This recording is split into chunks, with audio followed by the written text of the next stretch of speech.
అందరికీ వందనములు. దేవుని నామమున స్తోత్రములు. మన యూట్యూబ్ ఆత్మీయ కుటుంబ సభ్యులందరికీ నా ప్రేమ వందనములు. నేటి మన ధ్యానాంశము నిత్యము ఆనందధ్వని చేయుదురు. నిత్యము ఆనందధ్వని చేయుదురు. ఎవరు నిత్యము ఆనందధ్వని చేయుదురు చూద్దామండి. నిన్ను ఆశ్రయించు వారందరూ సంతోషించుదురు. నీవే వారిని కాపాడుదు కనుక వారు నిత్యము ఆనందధ్వని చేయుదురు. కీర్తనల గ్రంథము 5వ అధ్యాయము 11వ వచనం నేను చదివి ఉన్నానండి. కీర్తనల గ్రంథము 5వ అధ్యాయము 11వ వచనం చదువుకుందాం. నిన్ను ఆశ్రయించే వారందరూ సంతోషించుదురు. ఎవరు నిన్ను అంటే యేసయ్య అండి. యేసయ్యను ఆశ్రయించిన వారందరూ సంతోషించుదురు. నేనే వారిని కాపాడుదువు కనుక వారు నిత్యము ఆనందమని చేయుదురు. ఎవరు కాపాడతారు? యేసయ్య మనల్ని నిత్యము కాపాడతారు. నిన్న రాత్రంతా మనల్ని కాపాడటం వల్ల మన ఈ ఉదయకాలం మన జీవితంలో ప్రవేశపెట్టబడింది. ఈ వాక్యం మనం వింటున్నామంటే ఆయన కృపయే. ఆయన మనల్ని కాపాడటం వల్లనే మనం ఈరోజు నేను ఈ వాక్యం మీకు చెప్తున్నాను, మీరు ఈ వాక్యాన్ని వింటున్నారు. కాబట్టి మనము ఆనందవంతుని చేస్తాము. నిత్యము సంతోషించుదురు వారు, నీవే వారిని కాపాడుదు కనుక వారు నిత్యము ఆనందధ్వని చేయుదురు. ఆనందధ్వని చేస్తామంటండి.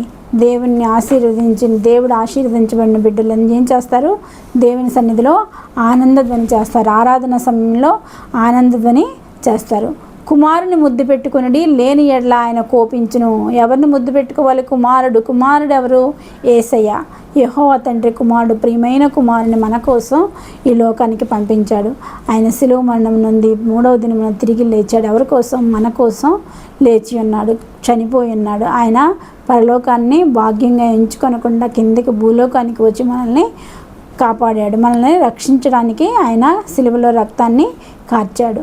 అప్పుడు మీరు త్రోవ తప్పి నశించెదరు. ఆయనను ఆశ్రయించువారు ధన్యుడు.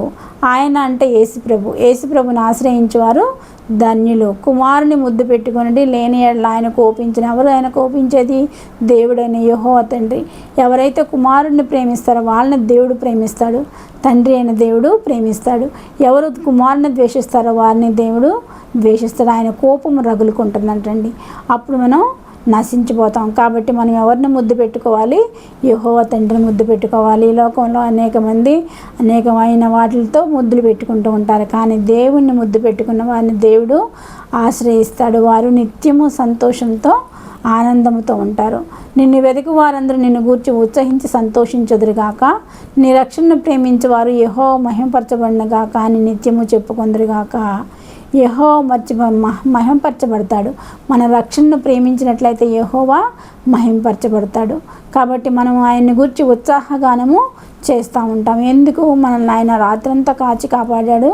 కాబట్టి నీతిమంతులు సంతోషించుదురుగాను కాక, వారు దేవుని సన్నిధిని ఉల్లసించుదురుగాక, వారు మహదానందం పొందుదురుగాక. నీతిమంతులు సంతోషిస్తారంటండి.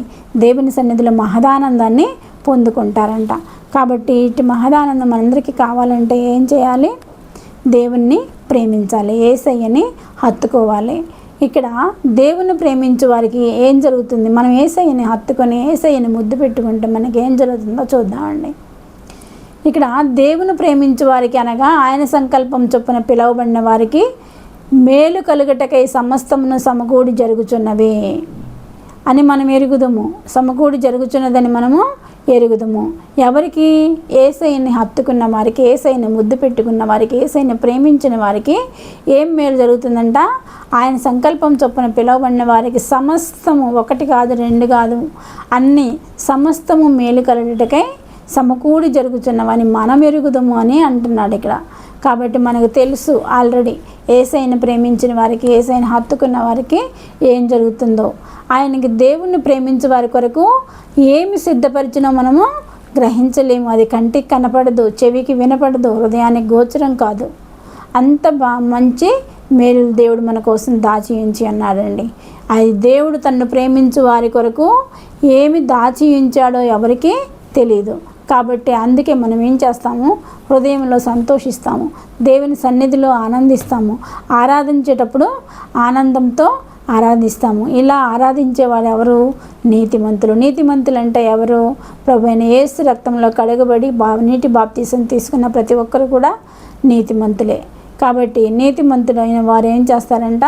సంతోషించుదురుగాక, వారు దేవుని సన్నిధిని ఉల్లసించుదురుగాక, వారు మహదానం పొందుదురుగాక.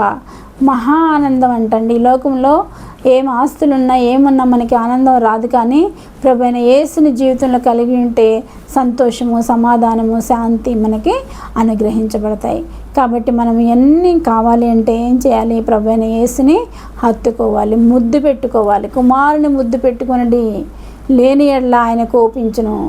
ఎవరు కోపిస్తారు? యెహోవా తండ్రి. కుమారుని ఎవరు ప్రేమిస్తారో తండ్రి కూడా మనల్ని ప్రేమిస్తాడు. నన్ను ప్రేమించు వారిని నా తండ్రిను ప్రేమించునని దేవుడు యేసు ప్రభువు చెప్పి అన్నాడు. కాబట్టి నిన్ను వెదకు వారందరూ నిన్ను గూర్చి ఉత్సహించి సంతోషించుదురుగాక, నీ రక్షణను ప్రేమించు వారు యెహోవా మహింపరచబడునుగాక అని నిత్యము చెప్పుకొందరు. మనం రక్షణ గురించి ప్రేమించినట్లయితే ఆయన యెహోవాకు మహిమ కలుగుతుంది. మన రక్షణను ప్రేమించిన వారమైనట్లయితే యెహోవా తండ్రికి రక్షణ కలుగుతుంది. నీతిమంతులు సంతోషించుదురుగాక, దేవుని సన్నిధిని వారు ఉల్లసించుదురుగాక.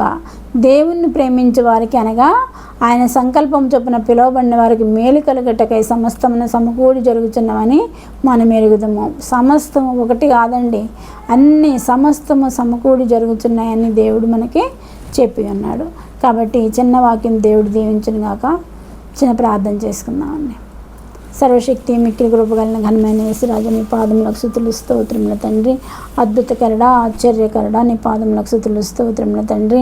అయ్యా, నువ్వు మాట్లాడుచున్నావు తండ్రి. నిత్యము ఆనందించుదురు ఎవరంటే ప్రభా, నిన్ను కలిగి ఉన్న బిడ్డలు ప్రభా, నీతిమంతులు ప్రభా, నిత్యము ఆనందించుదురు అన్నావు తండ్రి. మేము నిత్యము ఆనందించే గుంపులో ఉండేటట్టు సహాయం చేయి ప్రభా.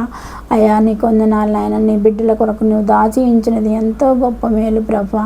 నీవు సమస్తము మేలు జరుగుటకై సమకూర్చబడుతున్నది జరుగుదురు అని చెప్పుచున్నావు ప్రభా. అయ్యా, నీ కొందనాలు స్తుతులు స్తోత్రములు ప్రభా. మా కొరకు మీరు దాచియించిన మేలు కంటికి కనపడదు, చెవికి వినపడదు, హృదయానికి గోచరం కాదన్నారు ప్రభా. అందుకే ప్రభా, మేము మిమ్మల్ని ప్రేమించే బిడ్డలుగా మమ్మల్ని నీ కృపతో ఉంచు ప్రభా. నీ కృపను బట్టి ప్రభా, మేము మిమ్మల్ని ప్రేమించే బిడ్డలుగా ఉండటానికి సహాయం చేయండి ప్రభా.